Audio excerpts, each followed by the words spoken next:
I've had a few conversations with friends of mine who've been interacting with AI, artificial intelligence, or is it alternative intelligence? Anyway, they've had various interesting experiences with something. One of them, I think, was using something called Leo, and another one with ChatGTP. And now I've not used these things because I'm very wary about it, and I'll tell you about that in a minute. And I'll be interested in your comments, actually, whether you've interacted, your experiences with AI in this kind of development, and what you think. So let me just give you some examples then of the two conversations I've had with people who've been interacting with AI. One of them was asking, is the world flat?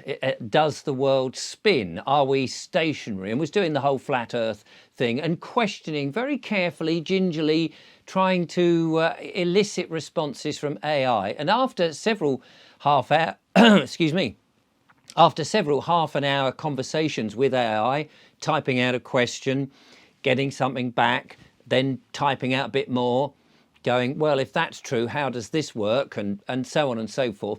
Eventually, AI came to a standstill and just froze, apparently, didn't reply.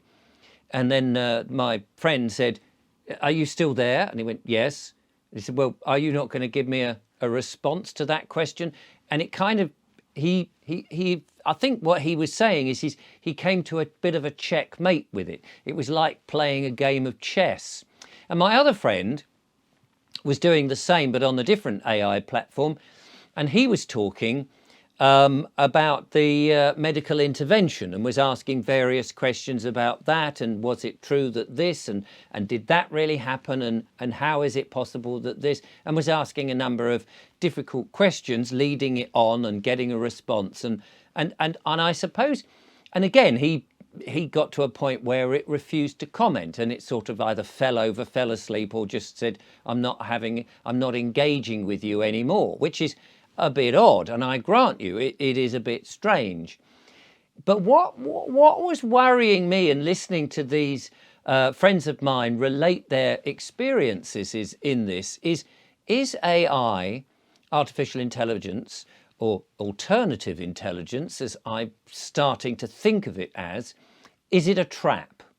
You see, it struck me from these friends of mine who were only playing with it to investigate what it was like, is it going to become the new guru? Because it seems that a lot of people are just turning to AI because, well, it's quick, isn't it? You can get your answer nice and quick. You can ask a question, it'll come back and you'll go, oh, great, thanks very much. Or you can get it to write an essay or write a book or write a poem, do your homework.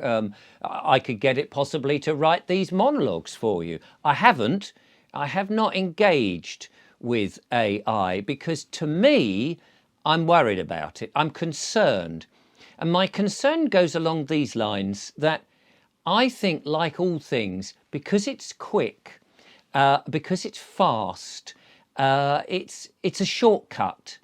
People can use the ChatGTP or the Leo or whatever names these things are called to ask questions, and the answer comes back very quickly and you go, oh, great. Or you get your printout very quickly. And it may be good. Maybe it is benign. Maybe it is. And I just think, well, where is it getting the information from? It's getting the information from what I understand is the great availability of stuff that's online, which is nice, or available in books that have been scanned, or studies that have been printed. And, it seems to have got this huge access, which you and I, of course, would take perhaps a long time to go and do the research and pull out the bits that we want to get and utilize. And it can do it in a matter of seconds. The thing that I worry about is well, a number of things. Firstly, that although it can do it incredibly fast, how much thinking time has it gone in? If I go to the library, for example, or I search for something online, I've got to read a huge article before I get to the point. There's a lot of reasoning that goes on in my mind. How do I feel about that? Do I trust the author of that document that I'm reading? Do I know who that document is? Is it true? Is it not true? Who's validating it? There's all of that. And I'll come back to another point about that in a moment.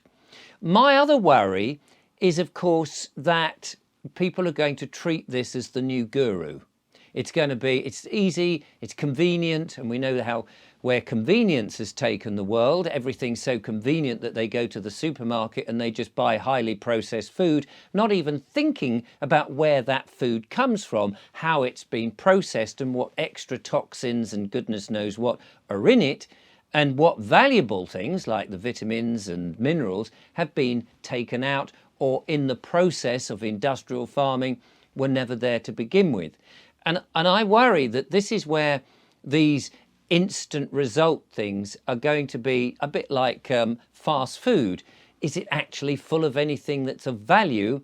And is it the new guru? Now, you know, I like reading books. My house is full of books, mostly history books and books about England, books about all sorts of stuff. And of course, recently, things about the medical intervention, about truth and about freedom and things like that. I've got an eclectic selection of books. The thing with those books, though, and they've been written over a long period of time. So I'm looking at a book on my shelf here called Agincourt by Juliet Barker. And she's gone into a huge detail about how I think it was Henry V, wasn't it, who went to Agincourt and fought. And we won at the Battle of Agincourt.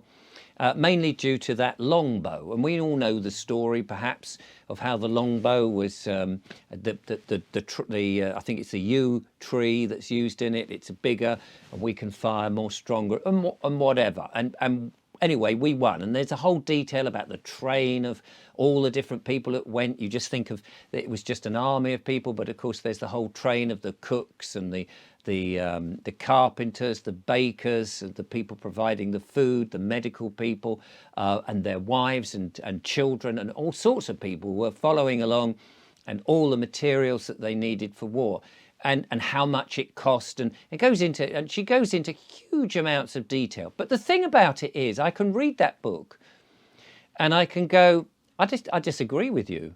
I don't believe that. And I can go and ask her if I want, because she's a real person, or a real woman. Person being a difficult word to use these days in the freedom and truth movement, if we know about legal persons and things like that. So you have to be very careful how you frame your sentences. But I can go and say, well, okay, that's her account of it. She says this, she says she's done the research, and it's very laudable and it seems very interesting. And you read the book and you go, wow, I didn't know that, and it's absolutely fascinating. You might read another book on the same subject and say, oh, you've presented it slightly differently. Your take is this. Maybe you've got a different bias. We've all got a different version of what we've tried to find out. What is true at the end of the day? You know, what is a fact? Is a fact an unchangeable truth, or is it something that at this moment in time we believe to be true?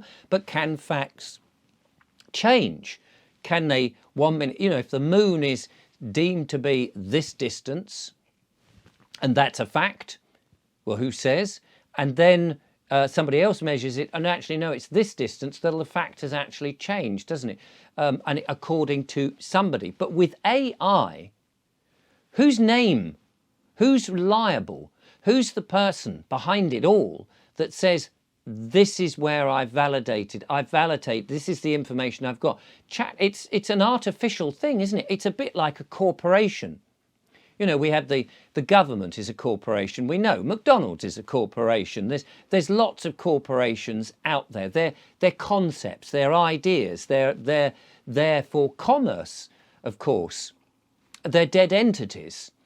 But somebody writing a book, in the old sense of writing a book, is either an individual or a number of individuals who are gathering information, or it's a storybook and they're inspired and they come up with their story, and you're either interested in it or not, it's useful or not.